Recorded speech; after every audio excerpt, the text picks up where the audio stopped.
오늘 저는 여러분과 함께 하늘 상급을 받는 비결 또는 하늘 상급을 받는 방법이라는 제목으로 말씀 나누겠습니다. 같이 제목을 읽어보실까요? 시작. 하늘 상급을 받는 방법. 하늘 상급 다 받기 원하시면 아멘 해볼까요? 아멘. 우리는 이 땅에 사는 목적이 세상에서 물론 높아지고 돈을 벌고 명예를 얻고 이런 것들 때문에 사는 것도 한 이유 중에 하나지만 그건 매우 작은 것이고, 예수 믿고 난 다음에 저와 여러분들의 꿈은 하늘의 상급을 바라보고 달려가는 믿음의 경주인 줄 믿습니다. 오늘 지난주에 했던 것을 제가 조금 더 말씀을 드리도록 하겠습니다. 하늘 상급이 마음의 상태랑 매우 밀접하게 연관이 되어 있습니다. 성경에 보면은 이런 말씀이 나와요. 너 가난한 자가 되기 원하니? 가난한 자가 복이 있어서 천국이 너희 것입니다. 세상에서는 부유한 사람이 복이 있다고 얘기를 해야 되는데, 가난한 사람, 마태복음에서는 심령이 가난한 자는 복이 있나니 하나님의 나라가 너희 것이다. 너 줄인 자를 봤니? 특별히 지금 줄인 자가 있는가? 하나님이 그 사람을 복되다 하고 배부르게 될 것이다. 우는 자, 지금 우는 자는 오히려 복이 있어서 하나님이 눈물 대신에 즐거움으로 바꿔줄 것이다. 인자, 예수님 때문에 핍박을 당하고 어려움을 당하는 사람이 오히려 복이 있다고 말씀을 하십니다.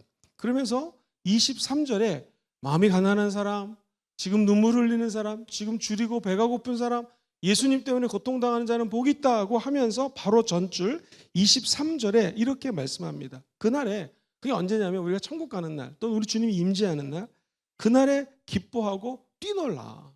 기뻐하고 뛰놀라는 것은 막 너무너무 오버해가지고 기쁨이 넘치는 것을 의미합니다. 왜 그럴까요? 하늘에서 뭐가 커요? 너의 상이 크다라는 거예요. 그날에 기뻐하고 뛰놀라. 하늘에서 너의 상이 큼이라. 저와 여러분들도 저 천국의 상을 바라보며 달려가게 되기를 주의 이름으로 축원드립니다. 이 생사화복, 살고 사람이 태어나서 아프다가 병이 들어 죽고, 그 다음에 화를 당할 때도 있고 복을 받을 때도 있고, 생사화복을 주관하시는 분이 하나님이신 거다 믿으시죠? 그런데 모세가 신명기를 통해서 우리에게 이렇게 조언을 합니다. 내가 오늘 하늘과 땅을 불렀다. 하나님의 말씀이거든요. 너희 모두에게 증표로 삼는다. 증거로 삼는다. 우리 하나님 말씀하시기를 내가 생명과 사망, 생사죠. 복과 저주, 화복입니다. 생사 화복을 너희 앞에 두었나니. 제일 밑에 줄 읽어봅시다. 시작. 너와 네 자손이 살기 위하여 생명을 어떻게 해요? 택하라는 것입니다. 생명을 택하는 자는 어떻게 살아가는 것인가? 내 하나님 야훼를 첫 번째 사랑하고, 두 번째 그 하나님의 말씀을 청종해서 듣고, 세 번째 하나님께 순종하라. 이것이 너의 생명이요 너의 장수다. 오늘 여러분들이 하나님을 사랑해서 이 자리에 모인 줄 믿습니다. 하나님의 말씀을 청종해서 듣는 거죠. 군대도 들어가면 윗사람이 얘기하는 걸 잘 듣고 따라가면 실수가 적습니다. 대학교도 2학년, 3학년, 4학년 선배들이 하는 얘기를 겸손하게 듣고, 이 교수님의 패턴은 이런데 이런 시험을 내더라, 이른바 족보를 알려주면은요, 그거대로 시험 준비하면 거의 A+ 받을 확률이 높습니다. 하물며 인간관계에도 선배의 말, 윗사람의 말을 예의주시해서 겸손히 받아들이는 사람은 복이 있고 오래 갑니다. 그런데 하물며 하나님이 하시는 말을 청중에서 듣는 여러분들에게는 천국 가는 날까지 하나님이 보여주시고 천국에서도 상급이 클 줄 믿습니다. 하나님 사랑하고 하나님의 말씀을 청종하고, 세 번째 하나님께 순종하겠습니다. 이게 하나님을 택하는 거예요. 선택입니다. 오늘 하늘의 상급 받기 원하시면 한 번 더 아멘 해볼까요? 방법이 바로 첫 번째 선택입니다. 한번 따라볼까요? 선택하는 것입니다. 너는 생사화복 중에 생명을 선택해라. 그리고 화복 중에서 화를 택하면 안 되고 뭐를 택해야 돼요? 복을 택해라는 것입니다. 그래서 오늘 본문은 그 다음 절에 하늘의 상급이 큰 자들은 이렇게 살아간다고 삶에 대해서 이야기를 합니다. 첫 번째, 화 있을진저 너희 부요한 자여 라고 얘기를 합니다. 24절 읽어보겠습니다. 시작. 그러나 화 있을진저 너희 부요한 자여 너희는 너희의 위로를 이미 받았다. 자, 복을 선택하는데 오늘 나오는 본문들은요, 복하고 반대되는 것을 얘기합니다. 화 있을진저, 이렇게 안 살아가면 복을 받는다라는 것입니다. 어떤 사람이 화가 있느냐? 너희 부요한 자여.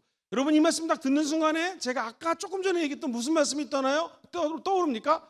부유한 자가 아니라 마음이 가난한 자. 심령이 가난한 자는 복이 있나니 하나님의 나라가 저희 것이라고 그랬죠. 그런데 화 있을진저 어떤 자? 마음이 부유한 자. 이 말은요, 아까 얘기했던 가난한 자하고 반대되는 마음인데, 복음을 방해하는 사람들, 마음이 부유해가지고 이 세상의 것을만 추구하고 하늘의 상급을 바라보지 않는 사람들을 의미합니다.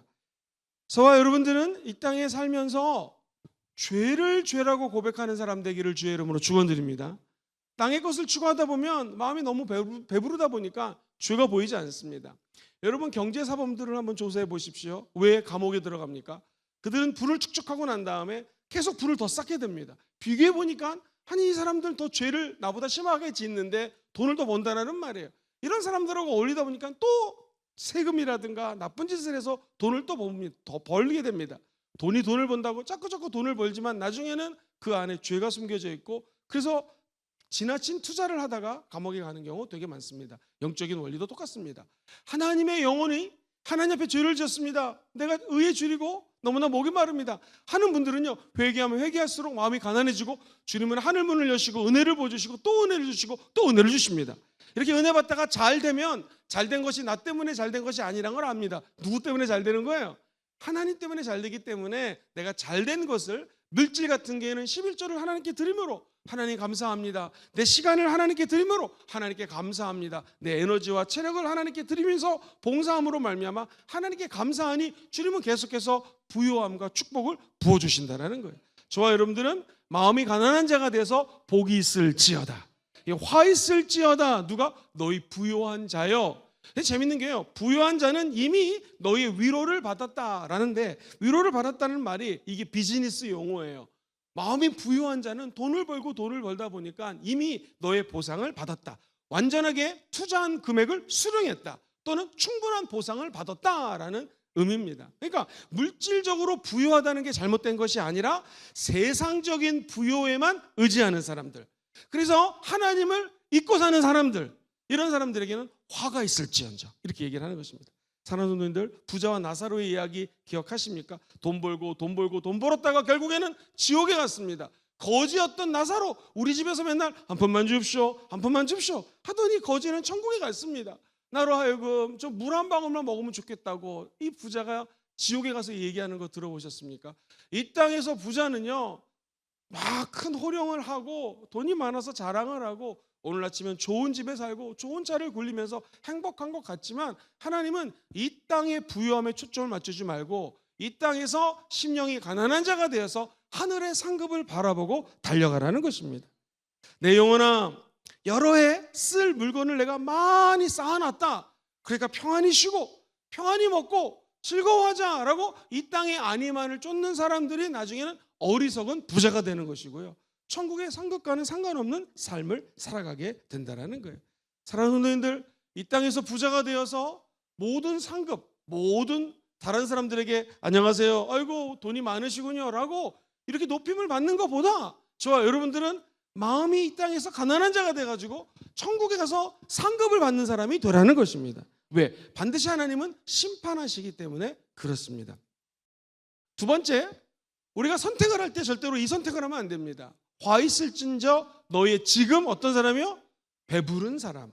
그 다음 절 25절 한번 같이 읽어보겠습니다. 시작. 화 있을진저 너희 지금 배부른 자요, 너희는 줄이리로다.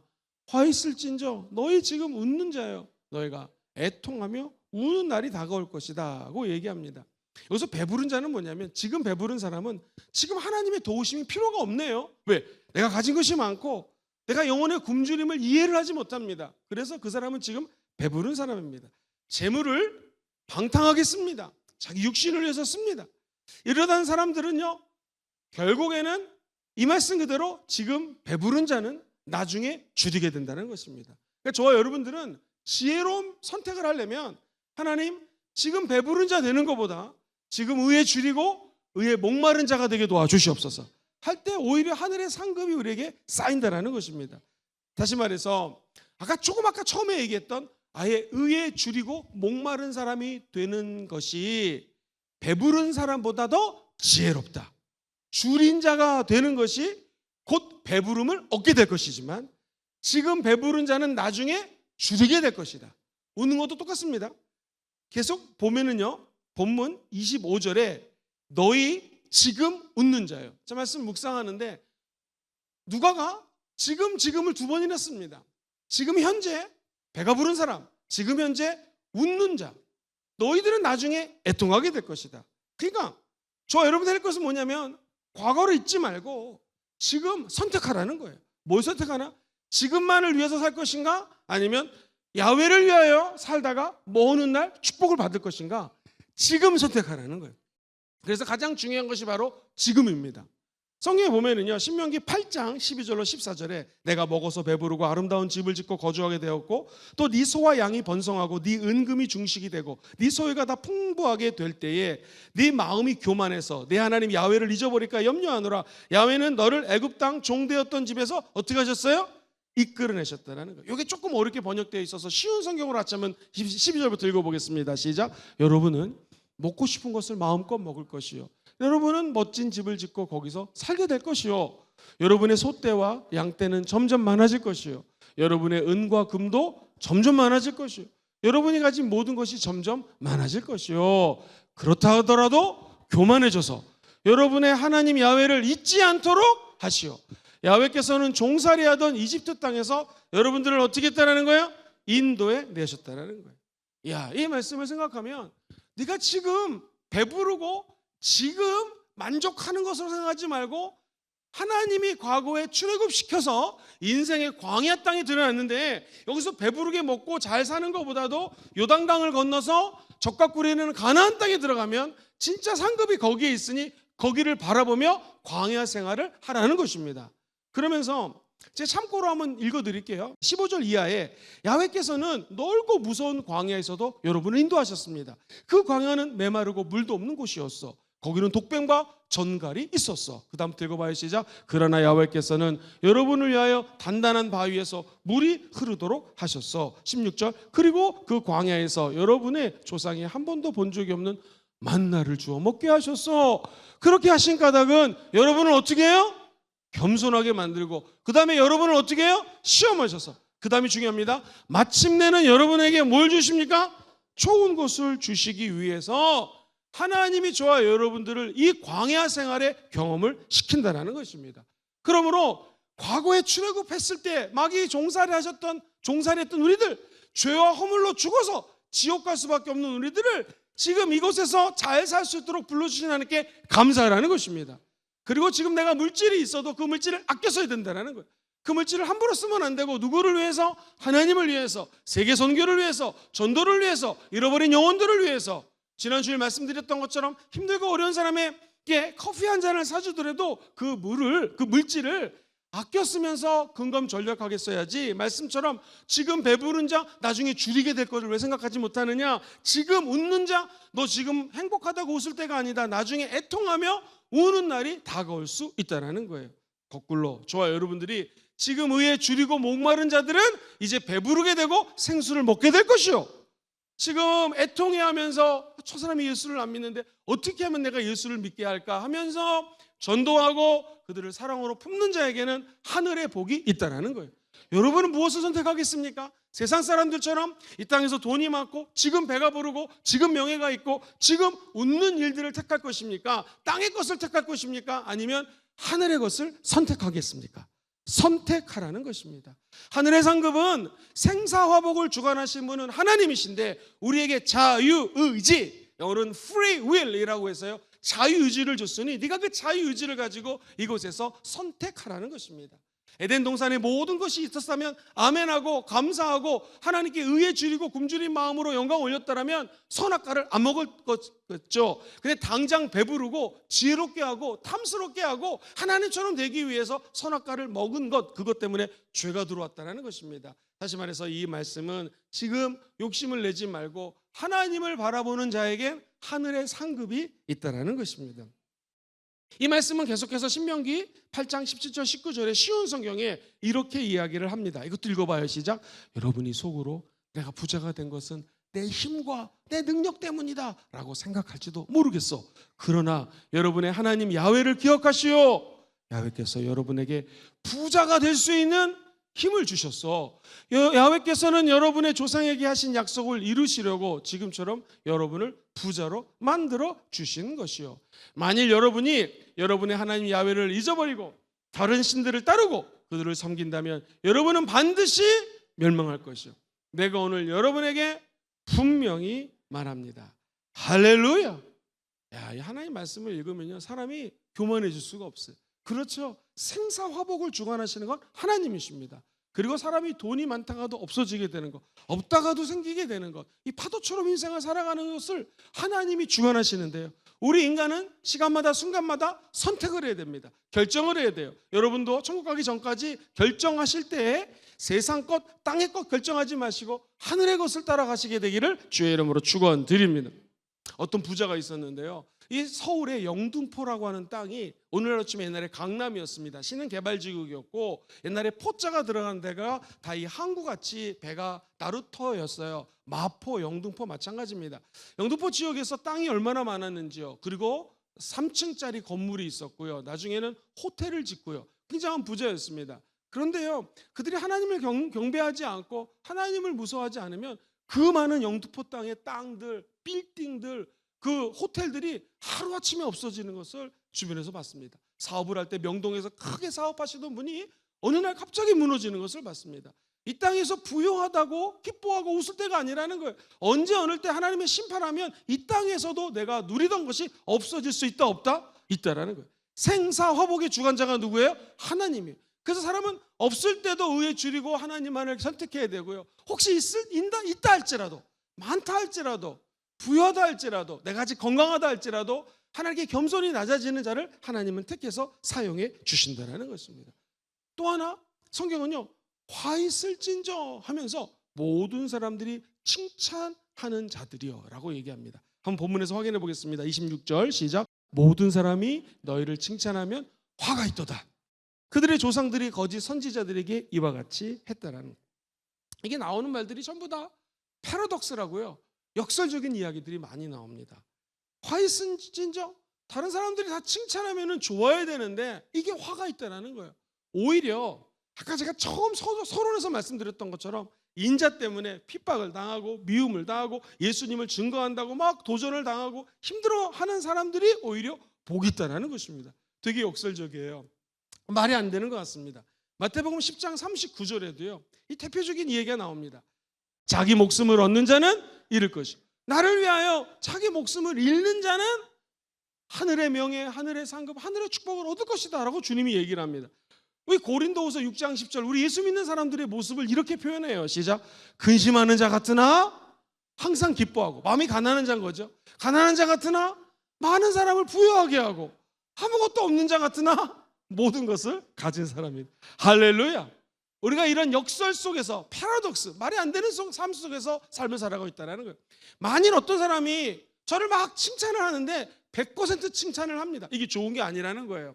예를 들면 성경에 저희 조상들이 그랬다라는 것은 열왕기상 18장 19절에 보면 아방 당시 선지자들이 있었는데요, 그때 사람을 보내온 이스라엘과 이세벨의 상에서 먹는 바알의 선지자, 즉 이세벨, 아합이라는 왕, 하나님 원치 않는 왕입니다. 그들에게 빌붙어가지고 바알의 선지자 450명과 아스라의 선지자 400명을 갈멜산으로 모아서 내게 나오게 하소서. 이게 뭐냐면 그 당시에 이세벨의 귀에 즐거운 얘기를 하고 아하방이랑 같이 밥을 먹는 사람들, 그 사람들은요 아하방에게 거짓으로 예언을 합니다. 이세벨에게 말도 안 되는 좋은 얘기만 합니다. 하나님의 메시지를 전하지 않아요. 다른 사람들에게 칭찬을 받으려고 하는 것이 오히려 저주일 수 있다는 것입니다. 저와 여러분들이 예수님께 정말로 헌신을 하잖아요. 그러면 많은 사람들이 나를 다 좋아할 수가 없습니다. 성경대로 살잖아요. 그럼 사람들이 날 다 박수를 쳐줄 수가 없습니다. 예를 들어 보겠습니다. 여러분, 봄 부흥회, 여름 부흥회, 가을 부흥회 좋아하면 아멘 해보실까요? 그런데 이게 싫어하는 사람도 있을 수 있다는 말이에요. 아니, 우리 목사님은 뭐 맨날 부흥회를 하냐고, 무슨 기도가 이렇게 많냐고. 오성캠프 좋아하시는 분 한번 아멘 해볼까요? 이거 하면 또 가서 봉사를 안 할 수 없잖아요. 그러니까 또 투덜투덜거리는 사람이 있을 수 있다는 거예요. 그렇다면 우리가 하나님 일할 때 어떻게 되겠습니까? 모든 사람들이 나를 좋아하지 않아도 하나님이 기뻐하는 것을 선택해야 된다는 거예요. 저와 여러분들도 오늘 이곳에 올 때에 선택을 하신 거거든요. 영화를 볼 수도 있고 친구를 만날 수 있고 커피숍에 갈 수도 있습니다. 점심 약속을 잡아서 멀리 가서 밥을 먹을 수도 있습니다. 근데 왜 이곳에 왔는가? 저와 여러분들이 하나님께 칭찬받고 하나님의 상급받기 위해서 이곳에 모인 줄 믿습니다. 이게 다 선택입니다. 저와 여러분들은 하늘의 상급을 바라보며 사는 사람들이기 때문에 이 땅의 것을 선택하지 말고 무엇을 선택하라? 하나님의 것들을 선택하라. 여러분, 마귀가 인간을 유혹할 때 기억하시겠습니까? 너 나한테 절만해. 그럼 내가 여기 있는 거 모든 것들을 다 줄게. 자, 모든 것들을 다 가진 사람은요, 얼마나 사람들을 보고 또 굴림을 하고 높임을 받고 칭찬을 받겠습니까? 마귀의 전법입니다. 마귀는 저와 여러분들에게 나에게 절만해, 이세벨, 아방 이런 사람들에게 절만해, 칭찬을 받아라. 다 가진다. 너 다 가질 것이다. 기억하십시오. 그거보다 회개하고 주님께 빨리 돌아오는 것이 더 지혜로운 선택이라는 것입니다. 세상에서 칭찬받으려고 하지 말고 주님께 칭찬받는 자가 될지어다. 이스라엘은 달콤한 통치자에게 예언을 하고 그리고 일반 백성들에게 칭찬받으려고 했던 선지자들이 있었다. 이게 조상들이 했던 일인데 이것처럼 살면 안 되고 너희들은 이 땅에서 불편한 사람이 되더라도 하늘의 상급을 쌓으라는 것입니다. 이것을 우리 예수님은 마태복음 7장 15절에 이렇게까지 얘기합니다. 너희 거짓 선지자들을 삼가라. 양의 옷을 입고 너에게 나아가오나 속에는 뭐하고 있어요 지금? 노락질하고 있는 사람이다. 쉬운 성경은요, 거짓 예언자들을 조심하여라. 그들은 양의 옷을 입고 너에게 다가온다. 그러나 그 속은 굶주린 뭐라고요? 늑대라고 표현을 합니다. 하고 감추고 있다가 이 늑대 같은 것들이 우리를 잡아먹을 수 있다는 것입니다. 라오디아게라고 하는 교회가 있습니다. 기억하십니까? 너희들은 뜨겁든지 차갑든지 해라. 근데 이 라오디아 교회는요, 미지근하다고 주님이 책망하십니다. 이게 무슨 말이냐면 지금 현재 내가 너무나 부족함이 없다라는 거예요. 배가 부르다라는 거예요. 물질적으로 풍요합니다. 그러나 영적으로 궁핍한 교회였다라는 것입니다. 나는 우리 순복음 금정교회가 돈이 많아져서 헌금이 많아져서 물질적으로 부유한 교회보다는 조금 물질이 부족해도 영적으로 풍성한 교회가 되기를 주의 이름으로 소망합니다. 왜? 의에 줄이고 목마르고 하나님을 갈급해하며 기도하는 교회가 훨씬 더 좋은 교회죠. 돈이 넘쳐가지고 이거 가지고 뭘 쓸까 저거 쓸까라고 하면 오히려 싸움이 되는 경우가 되게 많습니다. 저와 여러분들 기억하십시오. 교회는 빛 가운데로 걸어가야 됩니다. 빛이 그 빛도 있지만 돈의 빛 가운데로 걸어가야 됩니다. 교회가요, 돈이 너무나 많아가지고 수익 창출을 해가지고 갑자기 예를 들어 볼게요. 땅을 샀는데 이게 대박이 터져가지고 그 땅을 팔았더니 돈이 생겼어요. 그래서 교회 빚이 다 없어졌습니다. 그럼 어떤 일이 벌어지냐면요, 많은 교회를 제가 체험했습니다. 한두 교회가 아니에요. 갑자기 뭐 땅이 팔리거나 뭐 그 땅이 개발이 돼가지고 정부에서 보상을 받아가지고 빚이 없어졌어요. 그러면은요 싸우기 시작합니다. 그 다음부터 사람들이 그 전에는요 빚이 많으니까 별로 교회에 대해서 우리 교회를 위해서 기도하자 하다가 교회 갑자기 재산이 많아지면은 도대체 그 돈이 어디로 갈까 궁금해가지고요 관심을 갖게 되고 지지고 볶고 싸우는 교회를 한두 번 보지 않았습니다. 여러분, 우리 교회는 빛 가운데로 걸어가고 있습니다. 근데 그게 오히려 우리에게는 축복이라는 거예요. 왜요? 빚이 있어도 우리는 누구를 바라보며 가는 거예요? 하나님을 바라보고 다음 세대를 위해서 생각하며 나아갈 때 하늘의 문이 열리고 하늘의 상급이 더 가까워진다는 것입니다. 사랑하는 성도님들, 라오디아 교회처럼 미지근한 교회가 아니라 물질적으로 풍요하다고 자족하는 교회가 아니라 영적으로 줄이고 갈망해서 끝까지 주님만 붙드시고 나아가서 오늘 말씀 그대로 의에 줄이고 목이 마를 뿐만 아니라 예수님 때문에 칭찬받는 게 아니라 핍박당하고 어려움 당하는 그런 성도들 되시기를 주의 이름으로 축원드립니다. 이것을 우리가 선택해야 돼요. 그래서 예수 믿는 길은 넓은 길로 가는 것이 아니라 좁은 길로 가는 것이죠. 그럼 두 번째, 구체적으로 어떻게 해야지 하늘의 상급을 좀 받을 수 있겠습니까? 한번 따라볼까요? 집중. 선택했으면 그 다음엔 집중해야 됩니다. 여러분, 지금 결혼해서 가정을 이루신 분들 한번 손 들어보시겠습니까? 가정이 있다, 남편이 있다, 아내가 있다. 여러분들은 지금 이 세상에 수없이 많은 남자 중에서 한 놈을 선택한 것입니다.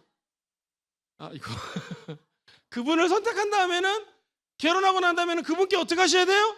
집중하셔야 됩니다. 아니, 결혼했는데도 옛날에 날 따라다니던 미스터 킴, 미스터 박 이러고 있으면 안 됩니다. 그죠? 그 한 사람을 선택했으면 한 사람에게 집중해야 돼요. 이 하늘의 상급 원리도 똑같습니다. 땅의 것을 찾지 않고 하늘의 것을 선택했으면 그 다음에 집중해요. 아이러니컬하게도 이 선택과 집중은 오늘날 경영학에서 많이 얘기하는 것입니다. 해야 될 일도 많고 돈 벌 것도 많지만 그중에 우리 회사가 마땅히 해야 될 일을 선택해야죠. 선택했으면 그 다음에 뭐 해야 돼요? 거기에 집중해야 돼요.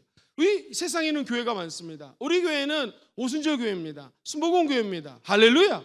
성령 충만함을 기도하며 사모하며 나아가는 교회입니다. 우리가 할 수 있는 것 오순절 성령 비전 캠프. 할렐루야. 여기에 집중해야 되는 것이죠. 기도하는 일. 정말로 성령이 너에게 마시면 너희가 권능을 받고 땅끝까지 이르러 뭐가 돼요?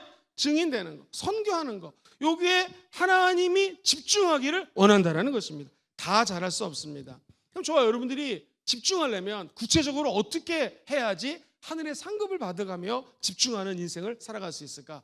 좀 어렵습니다. 최선을 다해서 한번 제가 설명해 보겠습니다. 첫 번째 따라해볼까요? 원수를 사랑하라. 시작. 원수를 사랑하라. 야, 이것도 역시 역설적입니다. 원수를 사랑하라.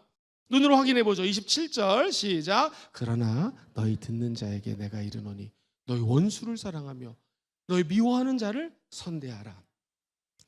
야, 이게 신학적으로 보면은요, 마태복음에는 7장에 가서 이걸 황금률이라고 그래요. 원수를 사랑하라. 너희가 대접받고 싶은 대로 남들을 대접하라. 이 황금률을 산상수훈에서는 7장 뒤로 쫙 배치를 합니다. 5장에서 산상수훈을 얘기하다가 7장 12절 이하에 배치하는 것이 바로 이 황금률인데, 누가는요 그냥 쭉 풀어서 설명을 합니다. 의에 줄이고 목마른 자는 복이 있을 것이다. 예수님 때문에 핍박당하면 복이 있을 것이다 라고 하면서 그 복을, 생사화복을 선택하는데 우리가 어떻게 집중해야 되는가? 아예 원수를 사랑하라고 우리 주님이 가르쳤다는 것입니다. 이게 무슨 말이냐면 진짜 원수는 사람이 아닙니다. 시작. 진짜 원수는 사람이 아니에요. 지금 여러분 중에서 혹시 이 원수 같은 사람이 있다, 날 너무너무 힘들게 하는 사람이 있다고 생각을 하면은 그 사람을 딱 앞에 놓고 생각해 보면 정말 원수 같죠. 직장에서 날 힘들게 하는 상사, 정말로 마음에 들지 않는 직장 동료들 또는 직장의 후배들, 하여튼간 나를 힘들게 하는 사람이 있습니다. 그런데 그 사람이 잘못이 아니라 진짜 원수는 그 사람 뒤에서 조종하는 영적인 존재가 있는데 그 존재 이름이 뭐예요? 성이 사시입니다. 사탄 마귀. 할렐루야. 마귀가 뒤에서 조종하는 거예요. 이 어둠의 세상 주관자들과 하늘에 있는 악한 영, 정사와 권세와 이 어둠을 다스리고 있는 악한 영이 있어요. 귀신이 있다라는 것입니다. 하나님은 이 귀신을 나중에 요한계시록 2장 10절에 하늘문을 여시고다 완전히 처벌할 처벌 대상이 귀신들이고 사탄 마귀입니다. 할렐루야.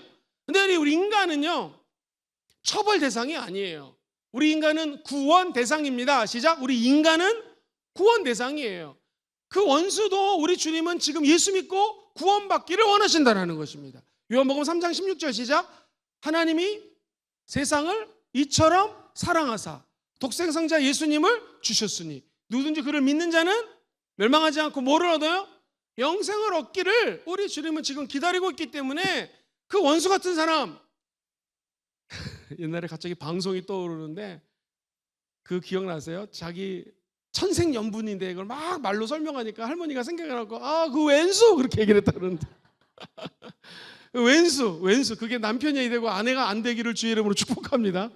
성경에 보면 원수, 나를 정말 힘들게 하는 사람, 그게 가족일 수도 있고 직장인일 수도 있어요. 심지어는 그게 어떤 대상일 수도 있는데 그 원수를 주님은 사랑하라고 하는 것은 하나님 눈으로 보면은 원수도 사랑받고 구원받을 대상이라는 거예요.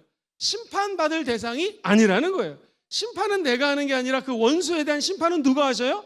하나님만이 심판이기 때문에 우리 인간이 할 수 있는 것은 결정을 해야 되는데 사람을 사랑하기로 집중해버리라는 것입니다. 이 원수까지 사랑하기로 선택하고 그렇게 행하라는 것이죠. 사랑하는 성도님들, 너희 원수를 사랑하라. 이것은 그 사람의 인격, 그 사람의 재산, 그 사람의 지위, 이거 없이 그 사람을 사랑하라는 거예요. 쉽지가 않습니다. 여러분 교회 오는데 어떤 분이 외국 차를 가지고 들어옵니다. 벤츠 제일 비싼 걸 갖고 들어옵니다. 옷을 정말 멋있게 입었습니다. 그럼 이런 분들을 더 잘해주겠습니까? 아니면은 힘들게 와가지고 땀 뻘뻘 흘리는데 생선 냄새까지 납니다. 뭐 이런 분을 잘해주겠습니까? 우리 인간은 다 그 사람의 외모, 재산, 명예, 지위, 인격 이런 거를 보고 다 잘해준다는 거예요. 그런데 성경은 원수를 사랑하는 게 이것까지 내려놓고 먼저 모든 사람들에게 사랑을 보이라는 거예요. 이야, 이건 굉장히 어렵습니다. 예수님의 교훈 중에서 극치를 이루는 거예요.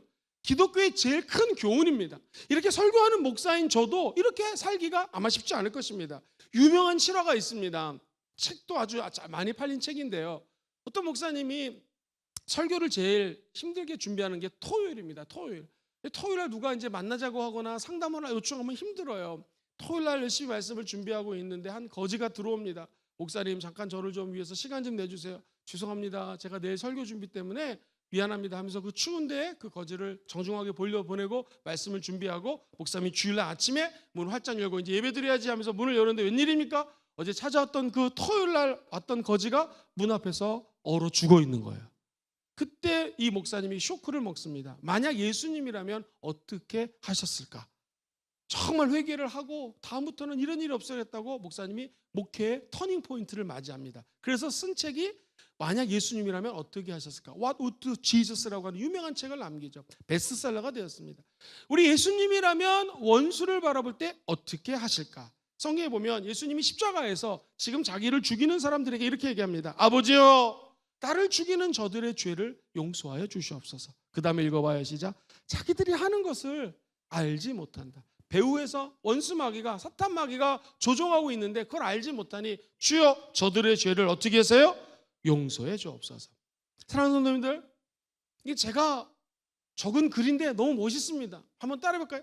땅에서 미움의 매듭을 풀면, 시작. 땅에서 미움의 매듭을 풀면 하늘에서 상급의 매듭이 풀립니다. 시작. 하늘에서 상급의 매듭이 풀립니다. 좀 멋있지 않나요? 살짝 바꿔볼까요? 이 땅에서 용서로 가는 매듭을 풀면 하늘에서도 은혜의 매듭이 풀려서 땅에 쏟아진다는 거예요. 하늘의 상급이 죽어서 천국 가서도 받지만 이 땅에서도 받을 수가 있는데, 그게 뭐냐면 원수 같은 사람을 용서하고 내 마음속에 미움과 상처를 다 풀어 헤치면 이 땅에서 풀면 하늘에서도 은혜가 풀리고 축복이 풀려서 땅의 축복으로 상급으로 쏟아져 내린다는 것입니다. 그래서 원수를 용서하는 단계를 넘어서서 아예 원수를 어떻게 하라? 사랑하라는 것입니다. 다윗 보십시오. 사울왕이 지금 이 다윗을 죽이려고 막 별짓을 다 합니다. 동굴에 숨어 있다가 죽일 기회가 있었습니다. 그런데 죽이지 않습니다. 그 죽이지 않는 이유가 무엇입니까? 야훼 하나님이 기름 부었기 때문에 나는 이 원수, 나를 죽이려고 하는 이 사울왕을, 원수를 죽이지 않습니다 하면서 그 사람을 높여줍니다. 죽이지 않습니다. 결국 하나님은 하나님의 때에 사울왕을 심판합니다. 그리고 다윗은 하나님의 때에 다시 이스라엘의 왕이 됩니다. 할렐루야. 하나님이 하시는 것입니다. 원수 심판, 내가 막 어떻게 한다고 그 원수가 심판을 당하지 않습니다. 오히려 원수를 미워하면 내 마음에 상처만 쌓일 뿐입니다. 그러므로 성경 말씀 그대로 원수를 어떻게 하라? 사랑하라는 것입니다. 열왕기하 6장에 보면 또 이런 말이 나와요. 엘리사 있죠. 선지자입니다. 하나님이 열심히 합니다. 근데 그 당시 왕이 아람 왕이었는데 이 사람이 군대를 보냅니다. 아니, 엘리사 한 사람을 잡아 죽이려고 군대를 보내요. 군대. 이 말이 됩니까? 그리고 군대가 왔을 때 하나님은 어떻게 심판하냐면 군인들의 눈을 다 멀게 합니다. 장님이 돼버려요. 엘리사는 그들을 사마리아 성으로 이끌어들입니다. 이스라엘의 왕이 그들을 죽이자 했을 때에 엘리사는 오히려 그들을 살려줍니다. 음식을 줍니다. 그리고 먹여줍니다. 그리고 돌려보내줍니다. 사랑하는 성도님들, 자기를 위협하고 죽이려고 했던 군대 모든 사람들을 살려주고 자비를 베풀었던 것처럼 그들을 선대하며 돌려보냈다는 거예요. 오늘 말씀 한 번 더 읽어보시면 27절, 그러나 너희 듣는 자에게 내가 이르노니 너희 원수를 사랑하며 너희를 미워하는 자를 어떻게 하라? 선대하라. 선하게 대하라는 것입니다. 그때 하늘의 문이 열리고 하나님이 책임져 주신다는 거예요. 두 번째, 어떻게 집중해서 살아야 되냐면 저주하는 자를 위하여 축복하라. 시작. 저주하는 자를 위하여 축복하라. 이야, 이것도 쉬운 게 아닙니다. 28절에 보니 이렇게 적혀져 있죠. 시작. 너희를 저주하는 자를 위하여 축복하며. 야, 다른 사람들을 너 저주하지 말아라, 이런 말씀을 우리 주님들이 하셨거든요. 오히려 우리 인간은요, 다른 사람들을 향한 저주권은 없고, 한번 따라볼까요? 축복권만 있습니다. 시작. 축복권만 있습니다. 저도 이렇게 다짐을 합니다. 우리 성도님은 축복만 하지 주의 종이라고 해서 저주를 하면 안 됩니다. 이 저주권은 누구만 갖고 있어요? 하나님이 심판하시는 분이기 때문에 우리가 할 수 있는 모든 것들을 동원해서 사람들을 축복해 주라는 것입니다. 왜 그럴까요? 요한복음 20장 23절에 보면 너희가 누구의 죄든지 용서하면은 너의 죄도 용서해질 것이요 누구의 죄든지 그대로 두면 그대로 있으리라. 이거 쉬운 성경을 읽어보겠습니다. 시작. 너희가 누구의 죄든지 용서하면 그 죄는 사함을 받을 것이다. 너희가 누구의 죄든지 용서하지 않으면 그 죄는 사함을 받지 못할 것이다. 이게 뭐냐면 저와 여러분들이 예수님과의 관계에서 이 말씀을 이해하셔야 됩니다. 우리 예수님은 자기를 저주하고 죽이는 자를 용서하십니다. 사랑하십니다. 결과는 어떻게 됐습니까? 진짜 그 사람들 때문에 예수님 죽습니다. 근데 우리 주님은 장사한 지 며칠 만에 3일 만에 부활하십니다. 그리고 우리 하나님께서 높고 높은 보좌에서 이 땅에 낮고 낮은 곳에 오신 예수님을 성육신시키시고 저 죽음의 음부까지 내려가신 예수님을 다시 살리시고 부활시키시고 하늘 보좌 위에 앉히셨습니다. 할렐루야. 지금 우리 예수님은 하나님 보좌 우편에 앉아 계십니다. 우리 제자들은 누구를 따라가는 사람들이에요? 예수 믿는 사람들은 누굴 닮아가는 사람들이에요? 예수 믿는 사람들은 예수를 닮아갑니다. 예수를 따라갑니다. 믿으십니까? 그럼 우리도 우리 예수님이 가신 길을 가야 된다는 것입니다. 우리를 저주하고 힘들게 하는 자들을 갖다가 축복하고 사랑을 하면 이 말씀 그대로 너희를 모욕하는 자를 위해서 오히려 기도를 해주라는 것이죠. 그래야지 우리가 오해하지 마세요. 높아질 수가 있습니다. 이 성경은 무서워요. 만약 어떤 사람이 너무 힘들어갖고 날 저주합니다. 모욕합니다. 근데 그 사람을 축복하는 거예요. 여러분 기억하십니까? 어떤 사람을 위해서 축복을 했는데 감사하게도 그 축복받을 그릇이 그 사람이 돼요. 그럼 내가 받은 빈 축복, 내가 기도한 모든 은혜들은 다 그 사람에게 들어가게 됩니다. 근데 만약에 내가 아무리 축복을 하고 내가 아무리 사랑을 하고 배려를 해도 그릇이 안 돼요. 그럼 내가 축복했던 모든 것들 이만큼 축복을 했습니다. 그 이만큼의 축복이 다 어떻게 돼요? 성경에는요, 나에게 돌아온다라는 거예요. 그래서 나를 미워하고 나를 힘들게 하고 저주하고 배반하는 사람들까지도 우리는 어떻게 하라는 거예요? 축복하라는 거예요. 만약에 그 축복이 받을 그릇이 안 되면 다 어떻게 된다? 나에게 돌아온다라는 것입니다. 사랑하는 우리 모든 성도들이 저주하는 자를 위하여 축복하시고 우리를 힘들게 하는 사람들 위해서 기도해 주시기를 주의 이름으로 축원드립니다. 이게 우리 예수 믿는 사람들이 집중해야 될 일이라는 것입니다. 그래서 원수, 나를 저주하는 사람, 그 사람들을 집중하면 힘들어요. 그런데 그 원수까지도 사랑하시는 예수님을 집중하라는 것이고요. 내가 이 사람을 사랑하고 축복해야지 하나님 은혜 가운데 예수님처럼 보호자 우편에 계신 저 하늘의 상급을 나도 누릴 수가 있을 것이다. 할렐루야. 그러면서 이를 악물고 원수와 저주하는 자들을 축복하라는 것입니다. 그럼 우리도 꼭 상급을 받아서가 아니라 예수님을 닮아갈 수 있는 제자가 된다는 거예요. 만약에 저와 여러분을 갖다 누가 팝니다. 저기 새우잡이 하는 데 갔다가 팔아요. 우리 형아가, 그것도 형도 한 마리가 아니라 여러 마리, 죄송합니다, 여러 형님들이 나를 갖다가 팔아가지고는 저 새우잡이 시킵니다. 누가 그 형을 용서하겠습니까? 용서 못하죠. 요셉이 그렇습니다. 자기를 죽이려고 했던 형들, 결국 요셉은 어떻게 합니까? 그 원수들을 이렇게 한 것은 하나님이 하신 것이라. 그러므로 형들은 죄가 없다고 하면서 그들의 죄를 용서해 주십니다. 그것이 바로 예수님의 사랑이라는 것이죠. 구약의 요셉처럼 그를 미워하고 해치려고 한 형제들을 사랑으로 용서하고 선대할 수 있었다면 우리 안에 계신 성령의 힘으로 우리도 그렇게 살아갈 수가 있습니다. 예수님을 똑같이 닮으려고 했던 집사님, 그분의 집사님의 이름은 스시입니다. 스시. 누굽니까 이름이? 스님? 아닙니다. 스데반 집사님 기억하시죠? 똑같이 예수님을 믿었고 예수님에 대해서 증거하다가 그 스데반 집사님은 죽게 됩니다. 그때 기도가 기억하십니까? 주여 이 죄를 그들에게 돌리지 마옵소서. 예수님하고 거의 비슷하게 기도를 하면서 돌에 맞아 스데반 집사님은 순교합니다. 그때 기억하셔요? 마태복음 사도행전 7장에 보면은 스데반이 돌에 맞아 죽을 때 원래 우리 예수님은 성경 어디든지 하나님 보좌 우편에 앉아 계시거든요. 근데 우리 스데반이 죽었을 때는요, 예수님 벌떡 일어나십니다. 스데반 집사님은 죽으면서 하늘 보좌 우편에 앉아 계셔야 되는데 서 계신 예수를 보고 죽습니다.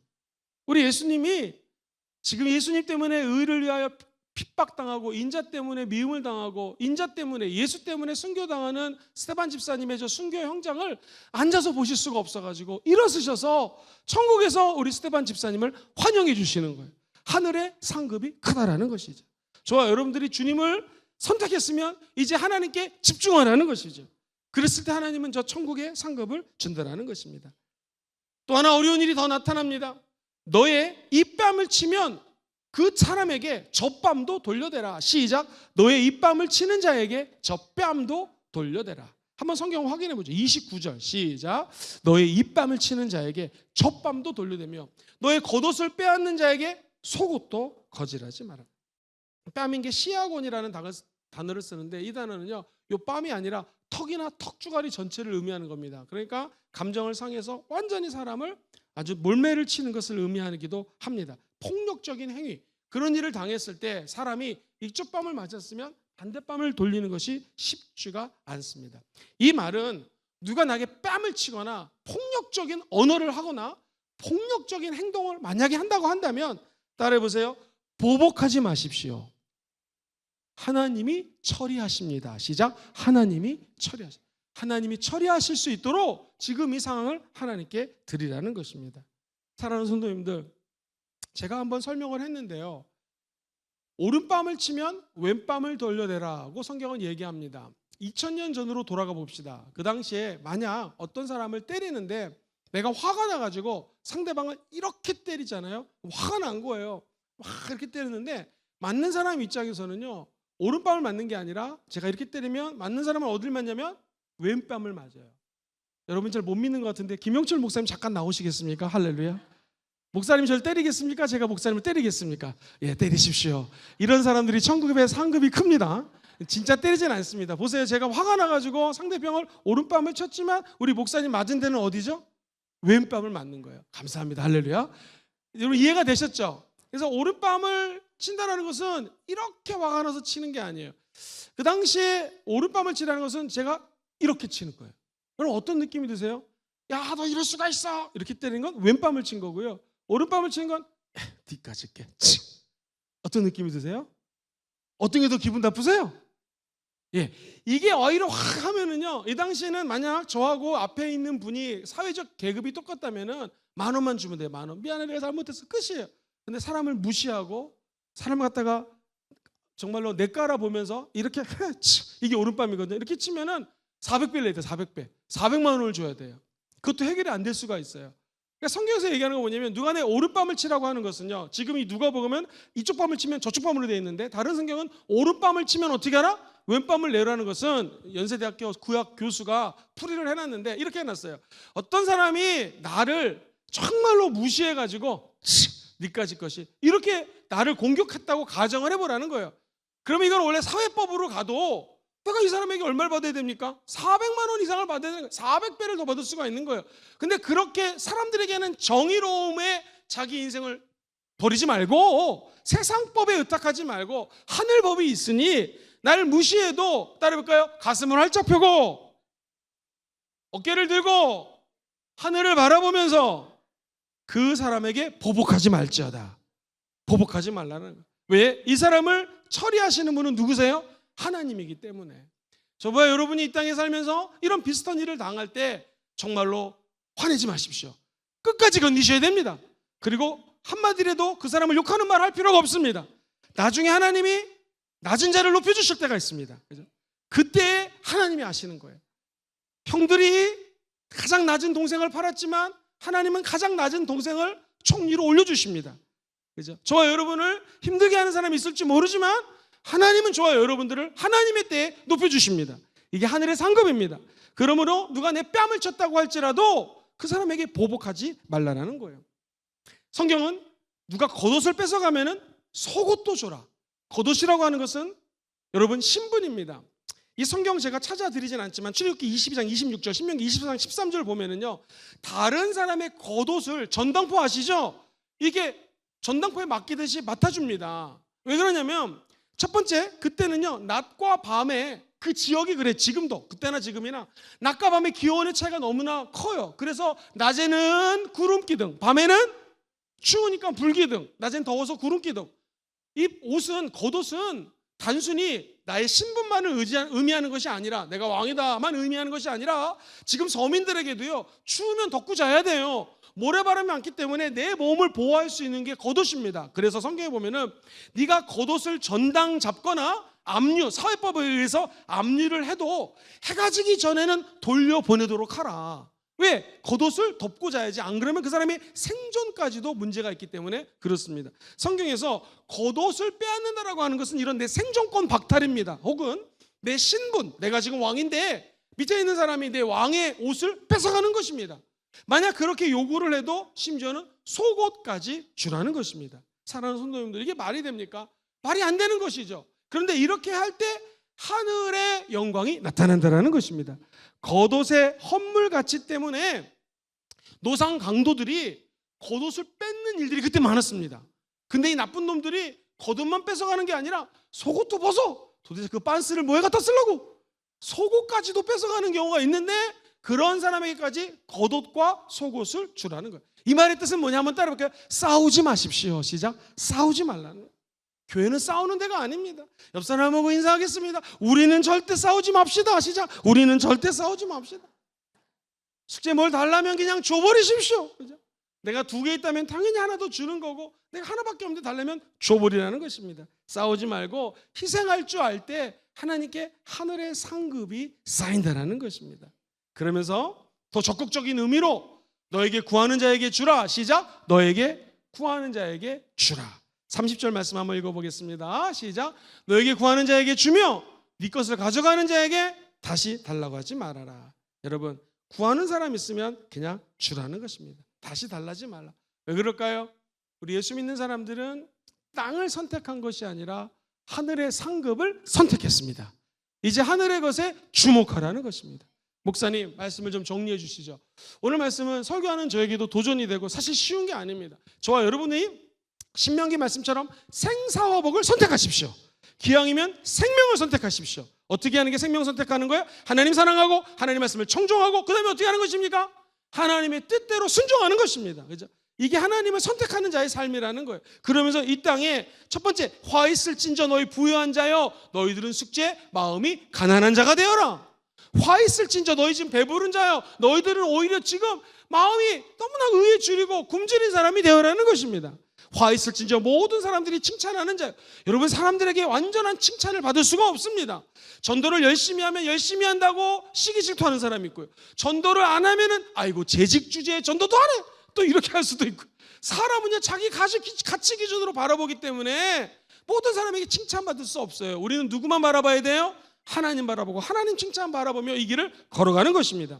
그렇다면 구체적으로 어떻게 되겠습니까? 첫 번째, 원수를 사랑하라. 시작. 원수를 사랑하라. 두 번째, 같이 읽어볼게요. 시작. 저주한 자를 위하여 축복하라. 세 번째, 너의 입뺨을 치는 자에게 젖밤도 돌려. 마지막 네 번째 무엇이었습니까? 너에게 구하는 자에게 그냥 줘라. 싸우지 말고 양보하며 손해보라는 것입니다. 그럼 오히려 하늘의 상급이 큰 줄 믿습니다. 주여, 이 말씀 그대로 우리의 삶에서 승리하게 도와 주시옵소서.